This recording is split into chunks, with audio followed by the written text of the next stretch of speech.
जीवों के मसीहा परम संत बाबा जय गुरुदेव जी महाराज एवं हमारे धर्म प्राण सत्संगी भाई और बहनें सबको सादर जय गुरुदेव। हम सब लोग बड़े ही भाग्यशाली हैं। हम लोगों को जो नाम कलयुग में है,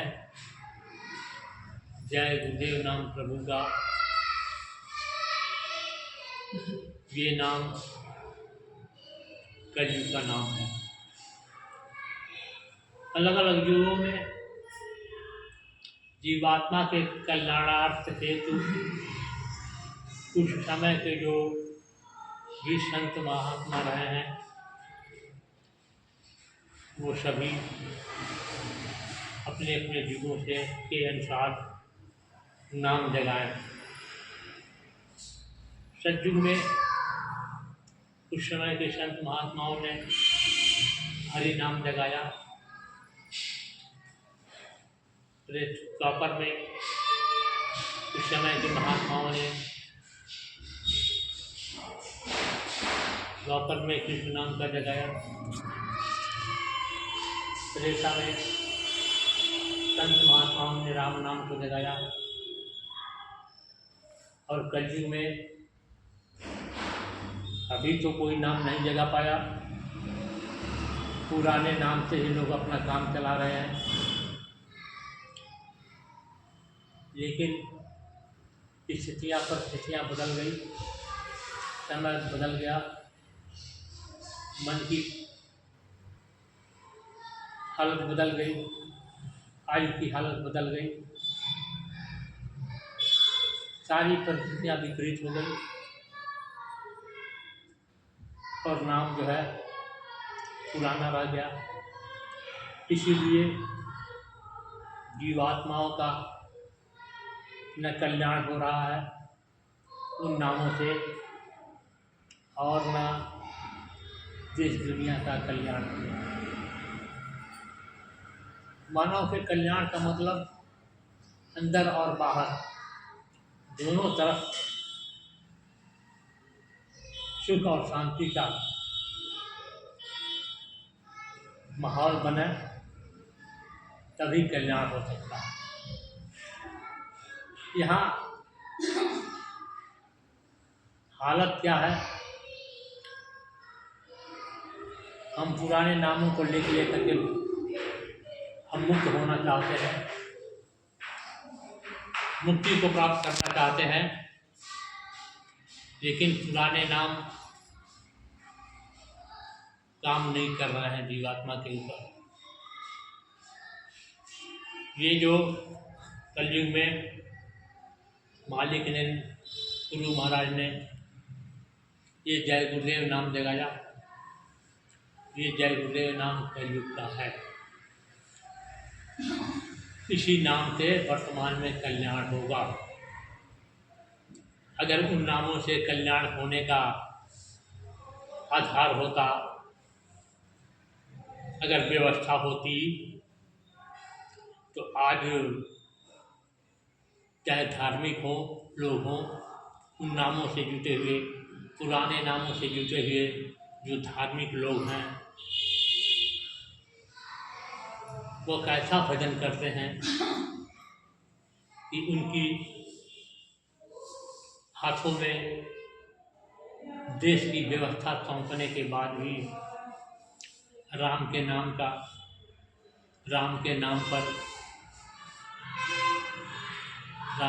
पर ये व्यवस्था सौंपी गई, लेकिन सिद्ध हो गया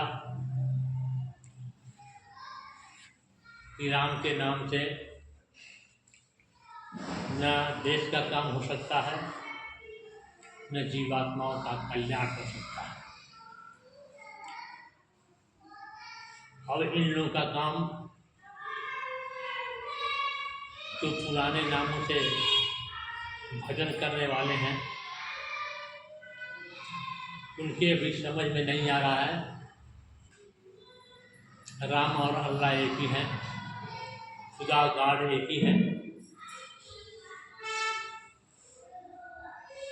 खुदा को भजने वाले समझ पाते हैं कि राम और अल्लाह एक ही हैं, अन्य राम को भजने वाले समझ पाते हैं कि अल्लाह और राम एक ही हैं। ये न समझ होने के कारण आज भगवान भी अलग अलग उनको भासते हैं, इसलिए उनकी साधना दूसरी है, हिंदू की साधना दूसरी है। एकदम विपरीत कर्म है। बाहर से जब विपरीत कर्म दिखाई देते हैं तो अंदर का भी कर्म विपरीत ही है, विपरीतता है। इसीलिए ये हिंदू और मुस्लिम आज वर्तमान में एक दूसरे के विरोधी बने हुए हैं। धार्मिक स्तर पर ये क्या दर्शाता है? स्वामी जी महाराज ने एक बार कहा था, एक प्रार्थना उन्होंने सुनाया, हम लोगों को भी आदेश मिला गांव-गांव में चारों चौराहे पर काफिला निकाल के हम लोग उस प्रार्थना को सुनाए। वह प्रार्थना क्या है?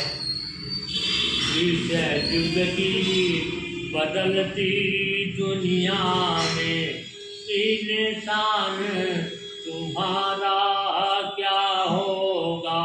इस युग की बदलती दुनिया में इंसान तुम्हारा क्या होगा? जब छाया रहेगा चारों तरफ प्रोग्राम तुम्हारा क्या होगा? जब छाया रहेगा चारों तरफ प्रोग्राम तुम्हारा क्या होगा? कोई राम रहीम न मानेगा, कोई राम रहीम न मानेगा, कोई राम रहीम न मानेगा, कोई राम रहीम न मानेगा। भगवान तुम्हारा क्या होगा? भगवान तुम्हारा क्या होगा? इस युग की बदलती दुनिया में, इस युग की बदलती दुनिया में इंसान तुम्हारा क्या होगा? इंसान तुम्हारा क्या होगा? यह उस समय का ये प्रार्थना है, लेकिन आज वही बात सामने दिख रही है। गुरु महाराज ने ये चेतावनी सबको सुनाया, सबको बताया, लेकिन किसी के समझ में नहीं आया। आज रहीम को मानने वाले मुसलमान भी या हिंदू, वो दोनों अपने अपने हिसाब से भगवान को मानते हैं, लेकिन फिर भी उनकी मान्यता ऐसी है कि ये दोनों भगवान आपस में लड़ रहे हैं। दोनों के भगवान लड़ रहे हैं। हिंदू मुसलमान से लड़ रहा है, मुसलमान हिंदू से लड़ रहा है। आज खुल्लिम खुल्ला राजनीतिक स्तर पर, व्यवस्था के स्तर पर, विचारों के स्तर पर यह दो कौम आमने सामने खड़ी है और ये खींचातानी चल रही है। और आगे क्या कहे थे प्रार्थना में? क्या कहते हैं? इस युग की बदलती दुनिया में बदलती दुनिया में इंसान तुम्हारा क्या होगा? इंसान तुम्हारा क्या होगा? राजा रैयत लड़ जाएंगे, राजा रैयत लड़ जाएंगे, राजा रैयत लड़ जाएंगे, राजा रैयत लड़ जाएंगे, अंजाम तुम्हारा क्या होगा? अंजाम तुम्हारा क्या होगा? आज क्या हालत है? आज हमारे देश में, भारतवर्ष में ये क्या हालत है कि जनता के द्वारा राजा बनाया जाता है और जो राजा बनता है फिर भी जनता राजा से लड़ती है। क्यों लड़ती है? जब राजा बना दिया तो कोई सवाल ही नहीं है लड़ने का।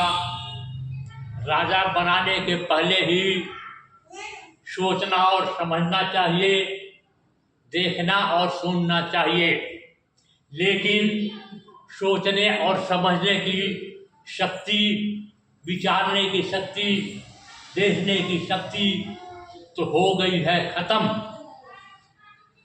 विचार नहीं सकते, सोच नहीं सकते, समझ नहीं सकते। क्यों? कि उनके ऊपर, उनके आत्मा के ऊपर, उनके बुद्धि के ऊपर, उनके समझ के ऊपर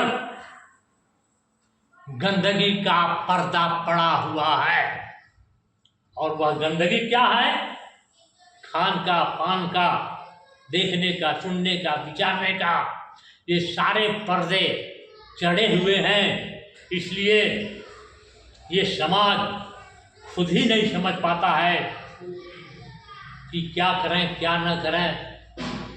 सोचता कुछ और है, करता कुछ और है, हो जाता कुछ और है। ये हालात है।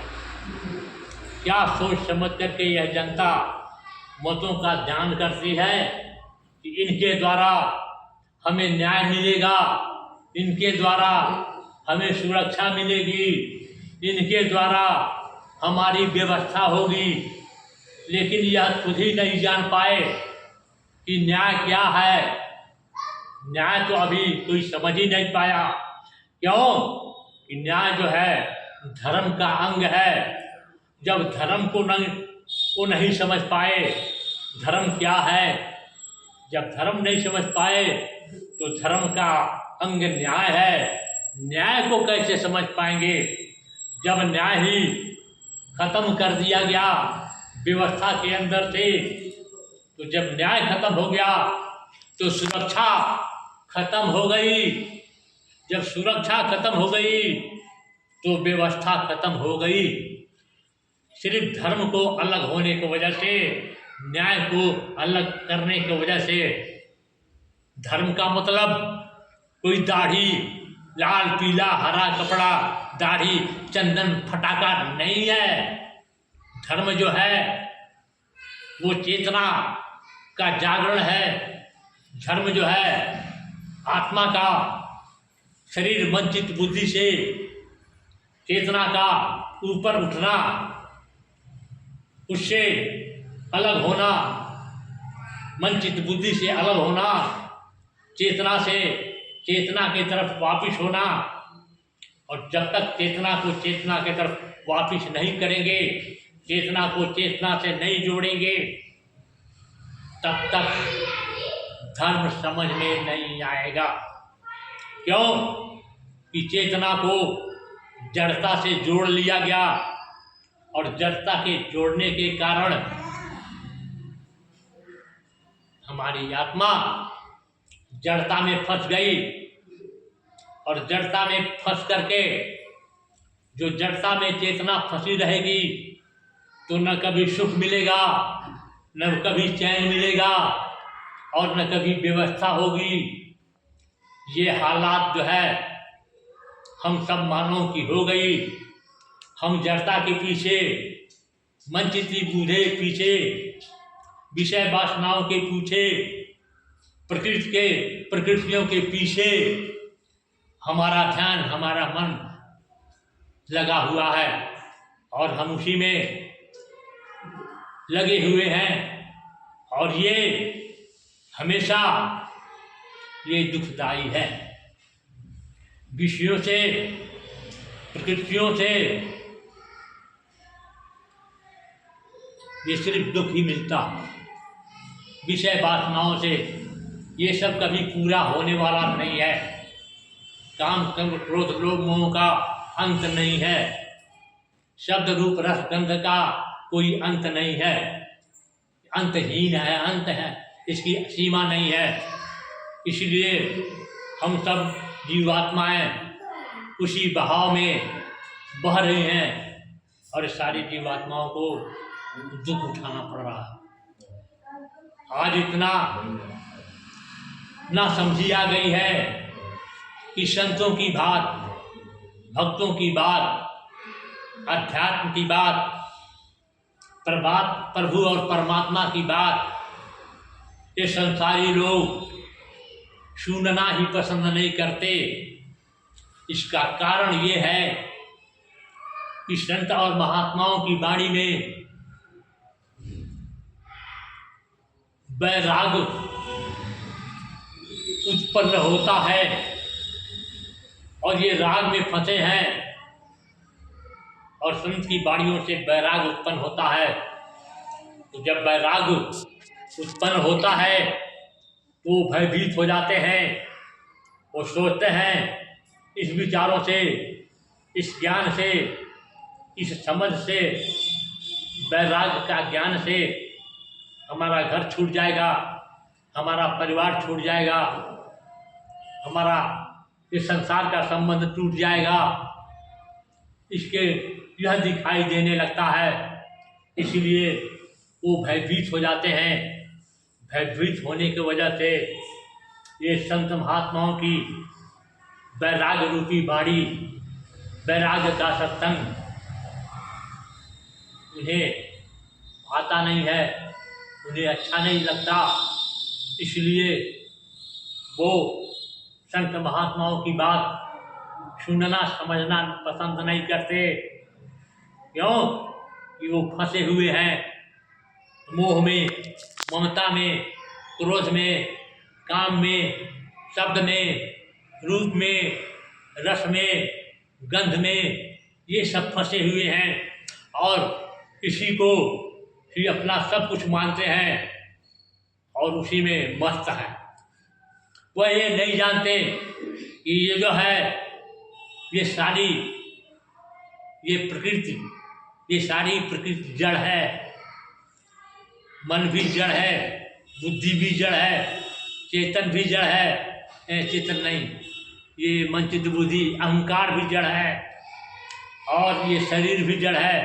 शरीर से बने हुए जितने तत्व हैं वो भी जड़ हैं और जड़ जो है ये परिवर्तनशील है, हमेशा बदलता रहता है।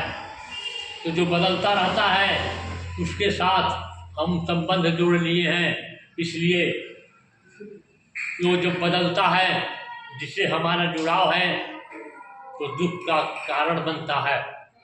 लेकिन जिसमें कोई बदलाव नहीं, जो सत्य है वो अनादि काल से सत्य है। आपका जन्म हुआ तब से, बुढ़ापा आ गया तब से वो है, उसमें कोई बदलाव नहीं हुआ। वो बचपन में जैसे था वैसे ही वो जवानी में है और बुढ़ापे में भी है। शरीर छूटने के बाद भी वह रहेगा। वो सत्य है, वह चेतन है, वह ईश्वर अंश जीव अविनाशी है, वो अविनाशी का अंश है। लेकिन हमारा संबंध उससे छूट गया। हम उसको पाना नहीं चाहते, उससे अपना संबंध जोड़ना नहीं चाहते।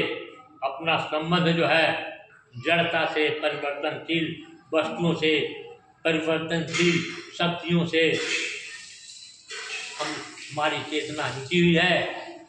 इसलिए इसमें जब छूटता है, बदलता है, परिवर्तन होता है